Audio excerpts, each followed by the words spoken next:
Who does that? Who would they send to clean the windows of the children's hospital?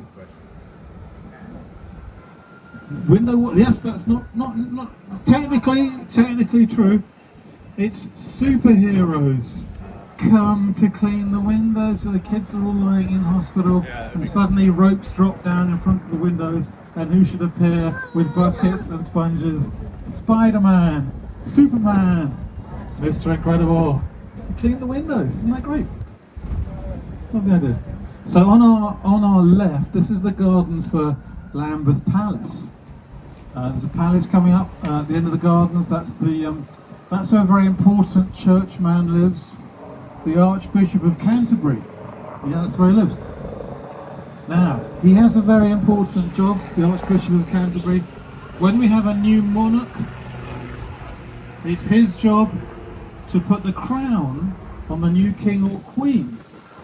I don't know what he does the rest of the time, but he definitely does that.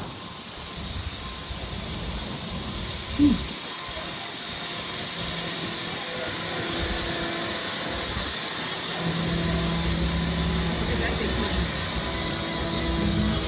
don't know if I've seen like an average size plane yet.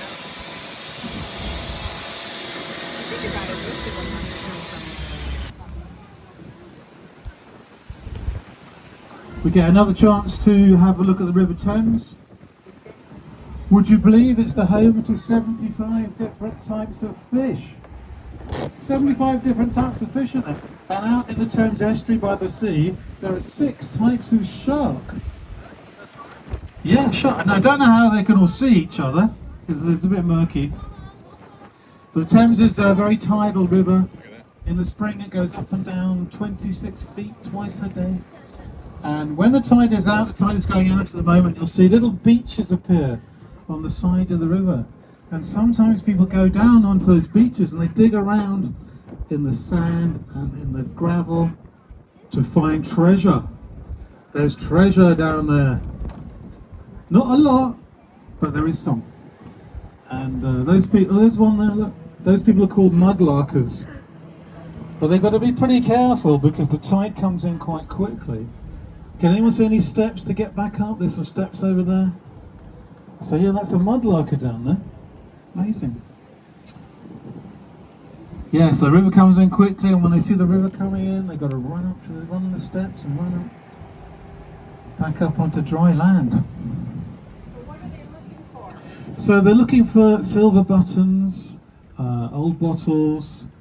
There's a lot of clay pipe stems that you can find down there. Old coins even. Because with each tide something new is brought down the river and washes up onto the banks. Yeah, mudlarkers. That's something you could all do when you're in London, do a bit of mudlarking, watch out for the tides. So we've just gone over Lambeth Bridge. That's a relatively new bridge. For 1,000 years in London there was only one bridge, there was only London Bridge for 1,000 years. And that bridge was built by the Romans when they arrived here in 42 AD. The Romans were taking over all of Europe, having it as part of their empire. They came across the channel, they had a look at Britain, and they thought, yep, we'll have that. So they invaded and set up London as their capital, called it Londinium, and Britain became Britannia. But they never really liked Britain, the Romans. They didn't really like it here. It was just too cold, too wet. You couldn't get a decent pizza. So, in 408 AD, they all packed up their bags and went back to Italy. They were only here for about 350 years. And after that, London was lived in by wild beasts until the 9th century. The Saxons came and set it up as a Saxon settlement. Yeah. So this area we're coming into now is called Victoria, named after Queen Victoria, the first royal person to move into Buckingham Palace, 1837. She was on the throne for a long time, and things changed quite a lot during her reign. There weren't very many schools to start with. Children didn't really have to go to school. Hooray! Hey! They had to go to work. Ooh. Yeah, and the work they did wasn't very nice. They had to sweep chimneys, glue matchboxes together, carry heavy things down the road. Not very nice. But there were a few schools. We're going to go past a school now. It's going to be on that side on our left, called the Greycoat School. I think the school kids are still at school. The term hasn't finished for them. Yeah, there they are, still at school. Those are the children from the Greycoat School. That school's been there for about 300 years. Oh wow. And as we go past the front of the school, there are little statues of children as they used to look 300 years ago. There's a schoolboy and a schoolgirl wearing their Greycoat uniforms. There's just above this white doorway here, you see the Greycoat kids? Schoolgirl and a schoolboy. That's what they used to look like. Yeah. So, but a law was passed. A gentleman called Lord Shaftesbury passed a law in 1847, the Factories Act, and he said children mustn't go to work. They must go to school, as long as they were under the age of 8. If you're over the age of 8, you could go to work, but only for 47 hours a week. They were all hearts, the Victorians. Now, hopefully, we'll be able to go across Victoria Street. At this point, this is Victoria Street, the Albert pub named after.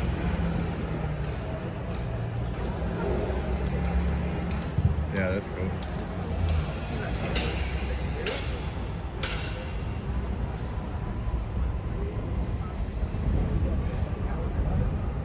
So we're going down towards Buckingham Palace now. I don't know if King Charles and Queen Camilla are at home at the moment. Anybody know how we can tell if the King and Queen are at home in the palace? There's a way of telling. Anybody know what that might be? How do we know? How do we know if they're at home? Flags are up. So, did someone say flag? Yeah, the royal standard flies above the palace. We drove past him earlier today. I couldn't see it because of the trees. So I don't know if he's there. But yeah, they fly a flag above whatever palace King Charles is staying at. It's a bit like saying Elvis is in the building, but with the King of Britain rather than the King of Rock and Roll. Just like that. Yeah. They put on a huge spread for them of anything they like to eat. What do you think they ate? What did they eat, the royal people in Italy? What would they give them, do you think? What's a nice thing to eat in Italy?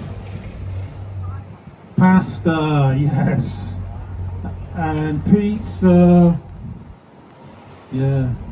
And what would they have for dessert? What would they have for pudding in Italy? Yes. Ice cream, of course, gelato. But maybe Queen Camilla had the tiramisu. I don't know. Maybe.